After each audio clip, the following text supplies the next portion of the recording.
নেমেলা ভাই, কথা এটা শুনিছো। কি কথা কচোন? বতৰটো ডাৱৰীয়া হৈ আছে দেখোন। তই ইফালে কিয় চোৱা নাই? কিয় চাম আপোনাক? আপুনি ইমান মিছলীয়া। মেমেয়া, মই কি মিছা কথা ক'লো অ? আপুনি পেটুৱাক দৰৱ দিম বুলি কৈ কিয় দৰৱ দিয়া নাছিলে ন? কিয় থাকি দিলে মিছা কথাবোৰ ক'লে? সি যে ঘৰত কান্দি আছে আপুনি গম পাই জানো? সি যেনে মিছা কথা কিয় ক'ব লাগে তাক?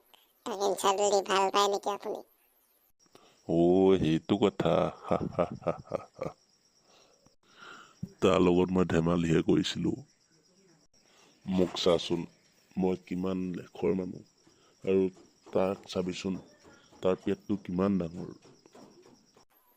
হ'ব হ'ব, আপোনাৰ লেকচাৰ শুনিবলৈ মন নাই। বক্ষীণ মৰা মানুহটো।